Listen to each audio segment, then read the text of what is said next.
bien l'argument. Il y a 4 types de fondements. Premièrement, vous pourriez avoir un argument fondé sur un fait. Vous pourriez aussi avoir un argument fondé sur l'appel aux valeurs morales. Ensuite, vous pourriez retrouver des arguments fondés sur l'évocation de principes logiques ou encore des arguments fondés sur la référence à une autorité. Un argument fondé sur un fait mentionne un phénomène reconnu ou constaté par observation.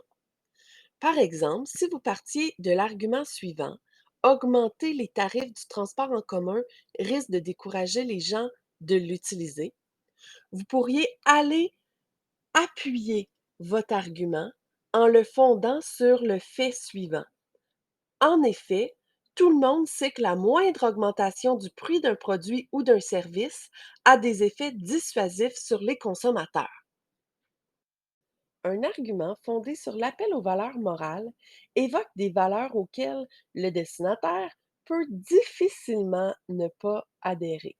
Reprenons notre même exemple. Si on ne veut pas augmenter les tarifs du transport en commun, on pourrait aller fonder notre argument en ajoutant ce fondement-ci. Toute hausse importante des tarifs du transport en commun est une aberration en cette lutte contre les changements climatiques. Les dirigeants ont la responsabilité d'inciter les gens à délaisser leur voiture pour d'autres moyens de transport. L'avenir de la planète est en jeu. Alors, vous voyez, dans cet exemple-ci, on fait appel à une valeur commune qui serait le respect de l'environnement pour influencer les gens, pour les convaincre d'adhérer à notre thèse. Si on veut élaborer un argument fondé sur l'évocation de principes logiques, alors là, il faut s'engager dans un développement d'un raisonnement logique qui est implacable. On peut aussi utiliser des proverbes pour confirmer une croyance populaire ou une opinion, un consensus.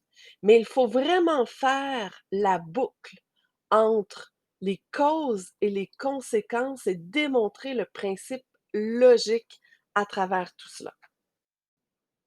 En poursuivant avec le même exemple, on pourrait dire que les sociétés de transport en commun sont dans une sorte de cercle vicieux parce que plus elles augmentent les tarifs, moins les gens auront tendance à utiliser les transports en commun. Mais moins les gens utilisent les transports en commun, moins la société de transport en commun vend de billets. Et moins elle vend de billets, moins elle a d'argent. Alors qu'est-ce qu'elle devra faire? Augmenter davantage les tarifs. Donc, vous voyez ici comment on peut utiliser le principe logique pour appuyer notre argument en faisant la démonstration des causes, conséquences et des liens entre les divers éléments pour vraiment bien appuyer notre thèse. Finalement, lorsqu'un argument est fondé sur la référence à une autorité, il s'agit d'une référence à une personne qui fait autorité en la matière, donc qui est experte sur votre sujet, qui est experte dans son domaine. Cette personne-là va référer à des recherches scientifiques. Elle fera aussi souvent partie d'une institution reconnue et va faire référence à des statistiques qui ont été confirmées. Par exemple, on pourrait citer les propos de grands groupes écologistes qui dénoncent que l'augmentation des tarifs du transport en commun aurait des impacts négatifs sur la planète. Alors finalement, il faut se souvenir que les fondements servent de développement pour soutenir les arguments. Et les arguments, eux, soutiennent la thèse. Donc, c'est vraiment des petits morceaux de casse-tête qui s'emboîtent les uns dans les autres. Il y a des fondements qui s'appuient sur les faits, d'autres sur les valeurs morales, d'autres sur l'évocation de principes logiques et d'autres sur la référence à l'autorité.